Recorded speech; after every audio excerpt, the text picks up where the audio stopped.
Hello बच्चों, मैं जितेंद्र कुमार शर्मा और मेरे साथ आप पढ़ रहे हैं कक्षा 2 की हमारी गणित की पाठ्य पुस्तक आओ गणित सीखेगा 8वां अध्याय, जिसका नाम है गुणा। प्यारे बच्चों, इस पाठ का जो पहला भाग है उसमें हमने कुछ गतिविधियां की थी जिनमें हम एक जैसी संख्या को बार बार जोड़ करके एक नई संख्या प्राप्त कर पा रहे थे। किया था ना हमने, जैसे 5 को जोड़ा 4 बार, यानी 5 जमा 5 जमा 5 जमा 5 और हमें प्राप्त हुए 20। इस प्रकार से हमने चित्रों पर आधारित अनेक सारी गतिविधियां की और बार बार जोड़ करके एक नई संख्या प्राप्त करने वाली गतिविधि को पूरा किया था। बच्चों, आज की कक्षा में भी हम कुछ और गतिविधियां करेंगे जो चित्रों पर आधारित होंगी और समझेंगे इस बार बार जोड़ की जो हमारी गतिविधि है, जो संक्रिया है, इसको गणित में किस नाम से जाना जाता है और कैसे ये हमें एक नई संख्या प्राप्त करवाती है। तो चलो बच्चों, शुरू करते हैं हमारी गतिविधि, जिसके अंतर्गत हमें क्या करना है, चित्रों को देखना है और समझना है। यानी हमें ये पता करना होगा कि ये जो चित्र हैं वो हमें क्या कह रहे हैं, क्या सिखाना चाह रहे हैं। तो चलो चलते हैं चित्रों पर और देखते हैं कौन से चित्र हमारे लिए आ रहे हैं यहाँ पर। बच्चों, ये रहा हमारा पहला चित्र, जिसमें हम ये देख पा रहे हैं खूब सारी पुस्तकें हमें दिखाई गई हैं। बच्चों, क्या आप देख करके ये बता सकते हैं इस चित्र में ऐसी कौन सी खास बात है जो हमें नज़र आ रही है? देखो बच्चों, जब हम ध्यान से देखते हैं तो हमें ये पता चलता है कि इस चित्र में जो बुक्स हैं, पुस्तकें हैं, उन्हें ग्रुप्स में बांटा गया है। देखिए, जैसे ये पहला ग्रुप, ये दूसरा ग्रुप, ये तीसरा ग्रुप और ये चौथा ग्रुप। इस प्रकार से यहाँ पर पुस्तकें दिखाई गई हैं जिनकी संख्या बताई गई है, साथ ही साथ कुछ पुस्तकों को एक समान संख्या में ग्रुपों में बांटा गया है। इस चित्र पर आधारित जो प्रश्न है बच्चों, उन्हें भी देखते हैं।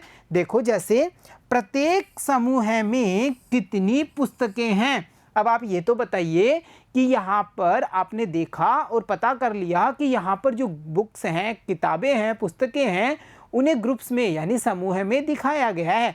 अब आपको यह भी बताना है कि प्रत्येक समूह में कितनी पुस्तकें हैं। तो देखो बच्चों, जो पहला ग्रुप ये रहा, इसकी बात करें, ये दूसरा ग्रुप है, ये तीसरा ग्रुप है और ये वाला चौथा ग्रुप है। तो हर ग्रुप्स में पुस्तकें हमें दिखाई दे रही हैं।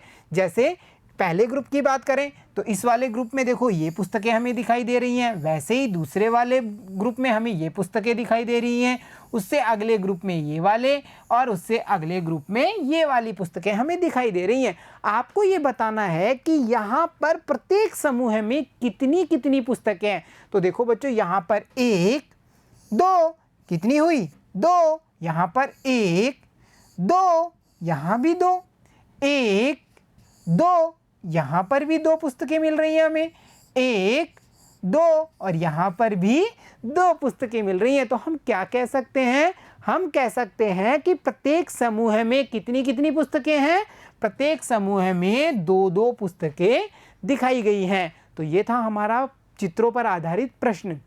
चलो और देखते हैं इस गतिविधि में हमें कौन कौन से प्रश्नों का सामना करना पड़ेगा। बच्चों, अगला जो प्रश्न है वो हमें कह रहा है कि पुस्तकों के कितने समूह हैं। यहाँ पर आपने देखा कि पुस्तकों को ग्रुप्स में बांटा गया है, हर ग्रुप्स में 2-2 पुस्तकें दिखाई गई हैं। अब आप ये भी बता दीजिए कि 2-2 पुस्तकों के यहाँ कितने ग्रुप्स बनाए गए हैं। तो देखो बच्चों, एक ग्रुप ये दूसरा, ये तीसरा और ये चौथा ग्रुप, यानी टोटल कितने ग्रुप्स बनाए गए हैं, 4 ग्रुप्स बनाए गए हैं। तो हम यहाँ क्या लिखेंगे, हम यहाँ लिखेंगे 4, यानी पुस्तकों के 4 समूह यहाँ पर दिखाए गए हैं। तो चलो देखते हैं अगला प्रश्न हमें क्या कहता है। ये रहा हमारा अगला प्रश्न, जो कहता है कुल पुस्तकें कितनी हैं। भाई, आपने ग्रुप्स की संख्या बता दी, आपने ये भी बता दिया कि प्रत्येक ग्रुप में कितनी कितनी पुस्तकें हैं। अब आप ये भी बताइए कि यहाँ पर इस चित्र में टोटल कितनी बुक्स हैं, टोटल कितनी पुस्तकें हैं। तो हम गणित में इसको कैसे बता सकते हैं कि यहाँ पर इस चित्र में टोटल पुस्तकें कितनी हैं। तो बच्चों देखो, हमने ये जान लिया कि 2 पुस्तकें 4 बार हमें दिखाई गई हैं। कितने समूह थे, 4 समूह। कितनी कितनी पुस्तकों के थे, 2-2 बुक्स के। तो हम क्या कह सकते हैं कि 2 पुस्तकें 4 बार दिखाई गई हैं, जिनका टोटल कितना होता है, 8 होता है। कैसे, देखिए, 2 जोड़ 2 जोड़ 2 जोड़ 2 टोटल 8। कैसे, दो मतलब एक, दो, फिर से दो, एक, दो, फिर से दो, एक, दो और फिर से दो, एक, दो। दो दो कितनी बार लिखा हमने? 4 बार। अब हम इन्हें एक साथ काउंट कर सकते हैं, करिए। 1, 2, 3, 4, 5, 6, 7, 8।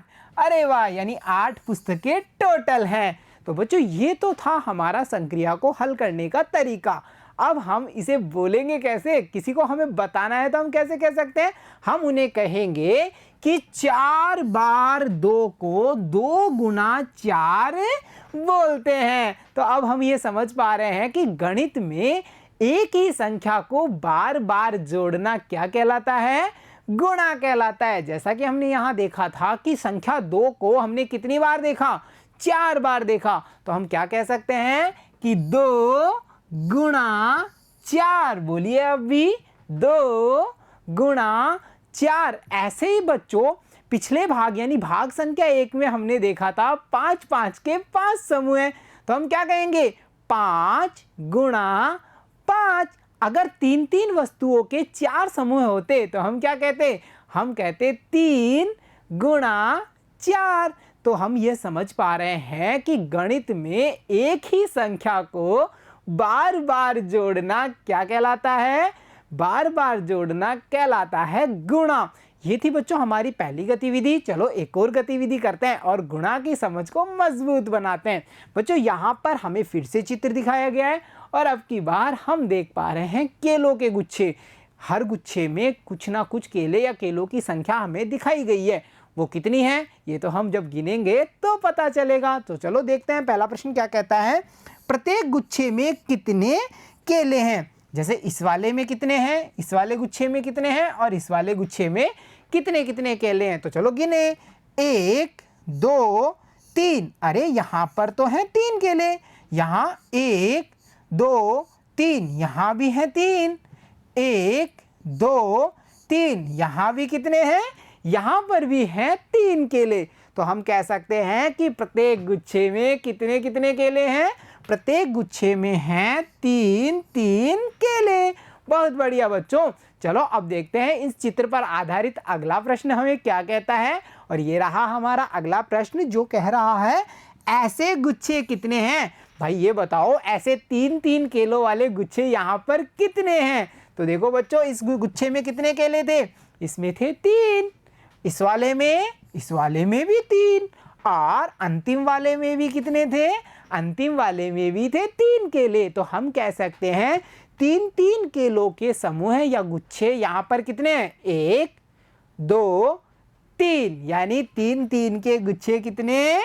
3 हैं। तो अब हमें क्या बताना है? अब आप ये बता दीजिए कि यहाँ पर कुल केले कितने हैं।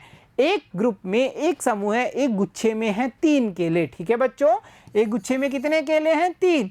वैसे ही गुच्छे टोटल कितने हैं? 3 हैं। तो आप ये बताइए कि ये टोटल कितने हुए। तो हम कैसे कर पाएंगे इसको हल?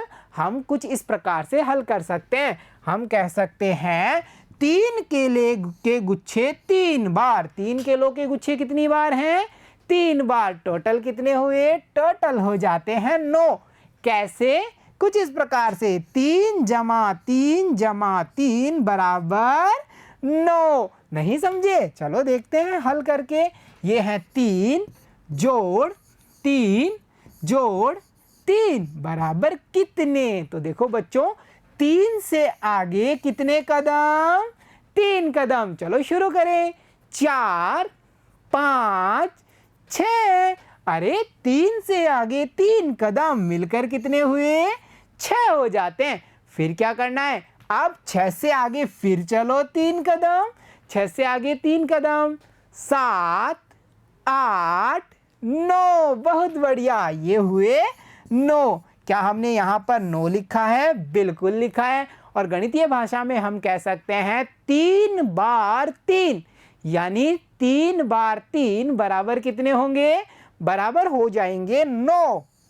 और बच्चों ध्यान रखने वाली बात यह भी है कि 3 बार 3 को क्या कहा जाता है? 3 गुणा 3 बोलते हैं। जैसे हमने पिछली गतिविधि में भी बोला था ना 2 गुणा 4, वैसे हम यहाँ क्या बोल सकते हैं? 3 गुणा 3। तो बच्चों, इन गतिविधियों के माध्यम से हमने क्या समझा?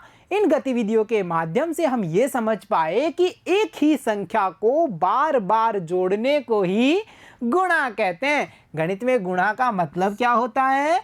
गणित में गुणा का मतलब होता है एक ही संख्या को बार बार जोड़ना।